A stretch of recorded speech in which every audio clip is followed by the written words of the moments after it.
الله أكبر لا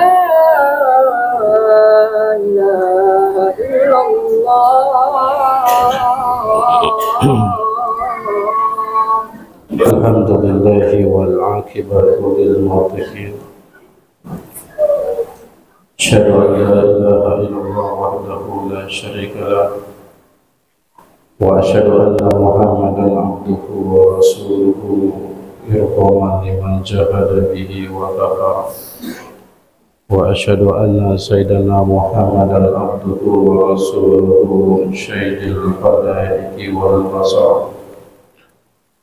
اللهم صل على سيدنا محمد وعلى آله وأصحابه وصحبه الغرار، أما بعد. قال الله تعالى في كتاب الكريم وهو أصدق القائلين: أعوذ بالله من الشيطان الرجيم، بسم الله الرحمن الرحيم. وأنفقوا في سبيل الله ولا تلقوا بأيديكم إلى التهلكة وأحسنوا إن الله يحب المحسنين. Sadaqallahul azim.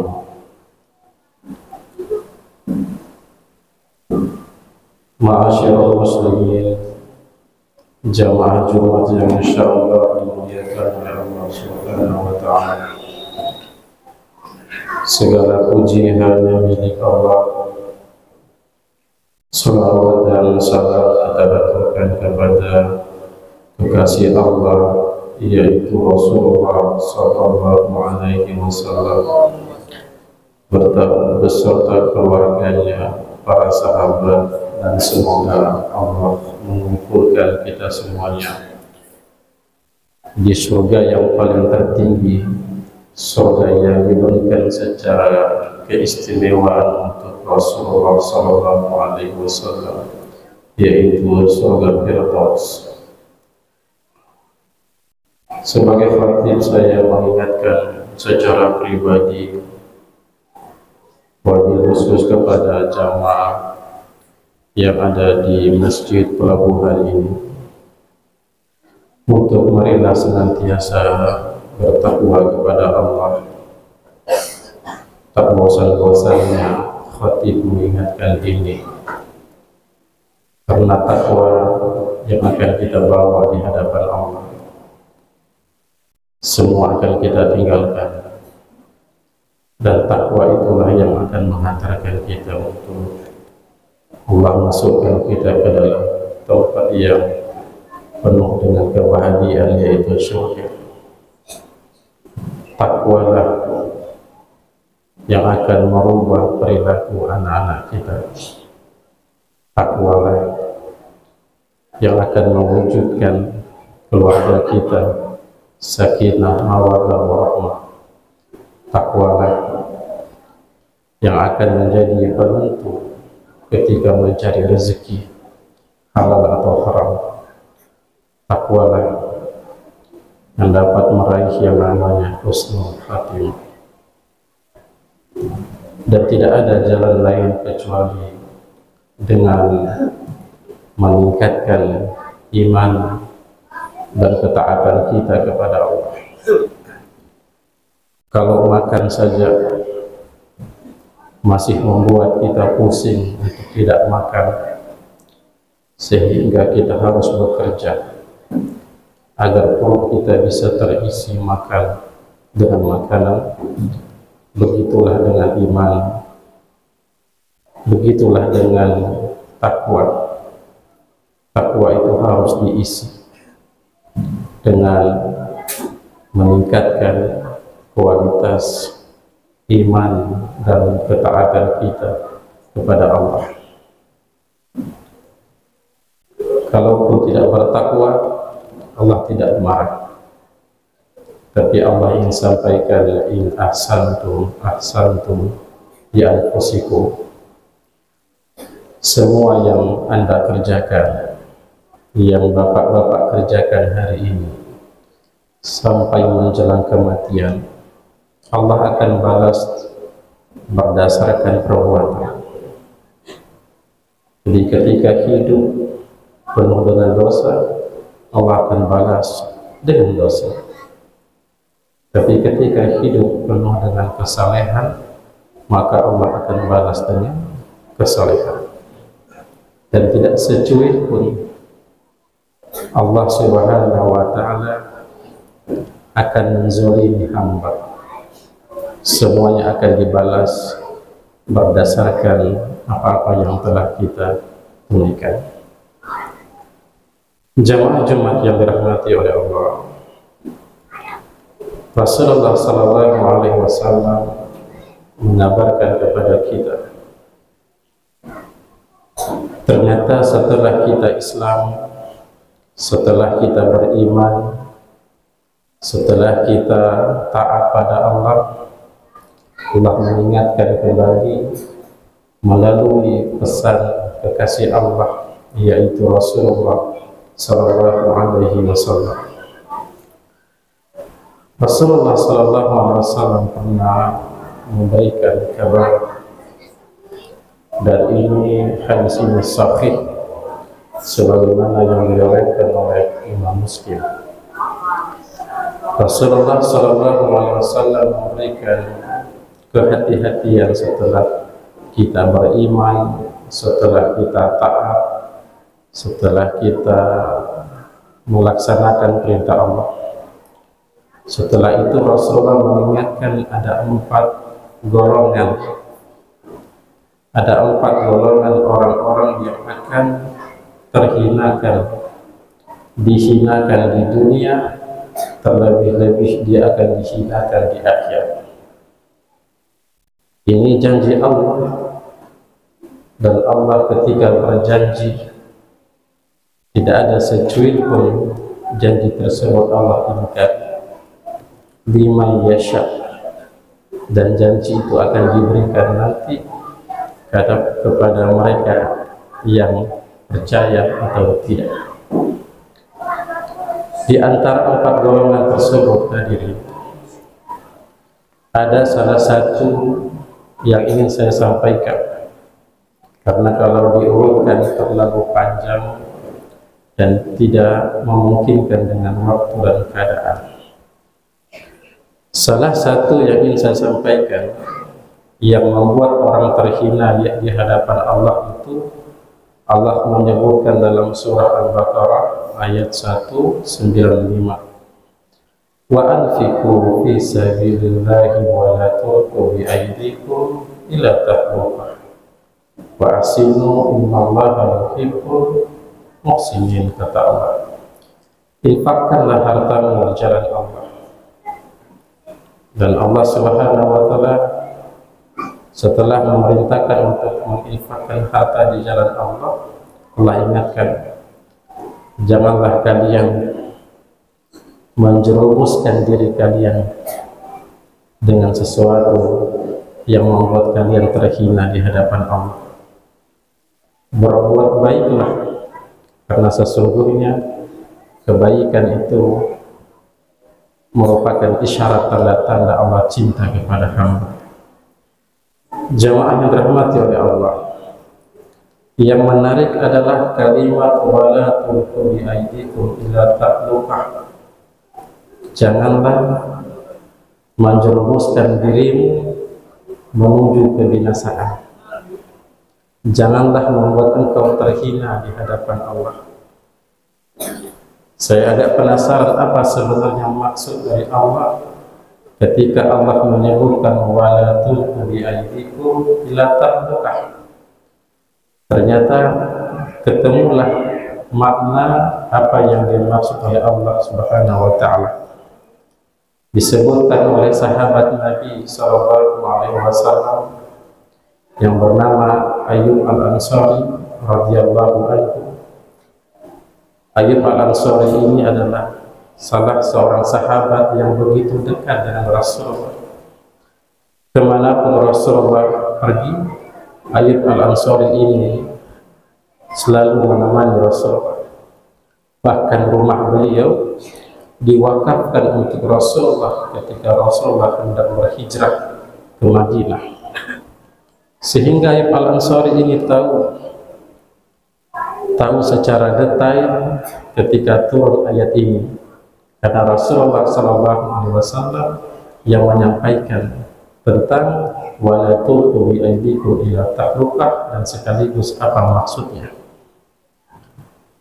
Hadirin jamaah yang dirahmati oleh Allah, ternyata Ayyub Al-Ansari menjelaskan siapakah orang-orang yang terhina, siapakah orang-orang yang direndahkan.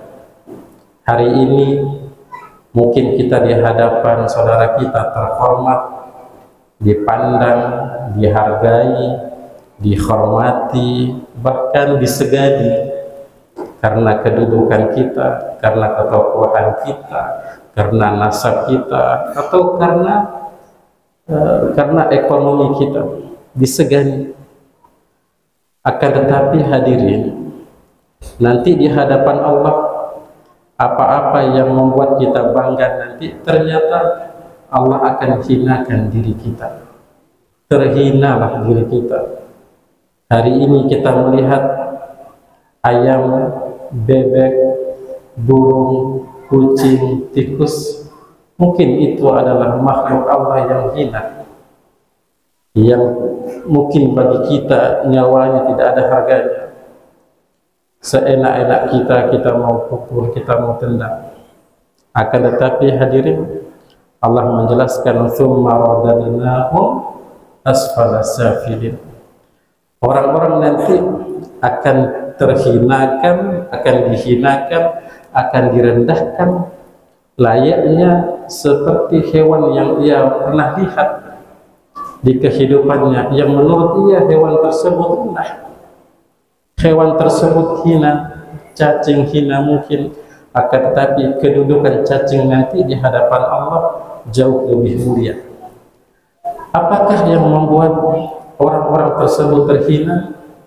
Menurut Ayyub Al-Ansari radhiyallahu anhu adalah ketika orang-orang diberikan kelebihan harta, diberikan rezeki, diberikan karunia, akan tetapi ketika dia diberikan nikmat oleh Allah, dia berikan hasilnya, dia infakkan di jalan Allah, dia sedekahkan, dia keluarkan di jalan Allah, dia wakafkan di jalan Allah untuk masjid, untuk jalan, untuk sekolah. Akan tetapi setelah dia berikan dengan niat sedekah, dengan niat infak, ternyata esok harinya, lusa, pekan depan, bulan depan, semua pemberian tersebut dia sebut kesimpulan. Dia sebut semua apa yang telah diberikan, dia sebut apa semua yang pernah dia wakafkan, dia sebut tadi malam ketika dia bersedekah, dia sebut akan pemberiannya. Inilah golongan orang-orang yang akan dihinakan oleh Allah. Ketika Allah menyebutkan kullu nafsin za'iqatul maut wa innama tuwaffawna ujurakum yawmal qiyamah. Nanti ketika kembali kepada Allah, pahala-pahala yang kita yakin, yang membuat kita telah melakukan semua rangkaian amal soleh, menurut kita itu begitu banyak, tetapi kembali kepada Allah jamaah, ternyata hanyalah tersisa seperti kotak amal, yang dimana kotak amal tersebut tidak ada isinya. Na'udzubillah.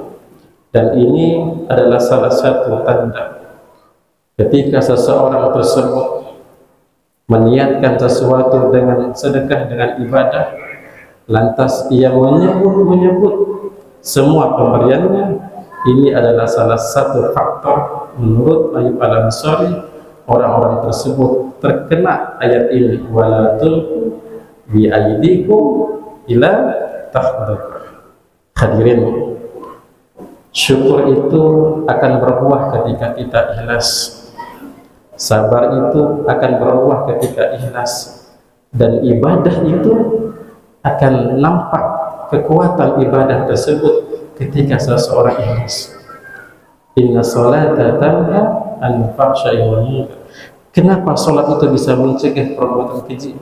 Karena hamba melaksanakan dengan ikhlas. Tapi kalau ada yang melaksanakan sholat dengan harapan dipuji, disanjung, berharap ingin mendapatkan suara, ini adalah salah satu yang membuat meskipun dia rajin ibadah, tapi tidak menunjukkan perbuatan-perbuatan maksiat, ia terus menunaikannya. Perbuatan-perbuatan haram terus dia kerjakan. Kenapa? Karena hilangnya sifat ikhlas. Dan sifat ikhlas ini adalah sifat yang diwarisi oleh para nabi-nabi. Oleh karena itu hadirin, sekecil apapun ketika ikhlas, insya Allah akan berbuat surga di hadapan Allah. Aku qouli hadza fastaghfiru innahu was-sami'ul 'alim.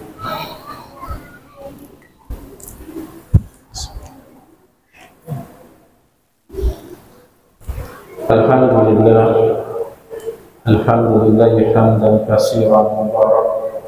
Asyhadu an la ilaha illallah wahdahu la syarika lah, irdawan liman jahada bihi wa kafara.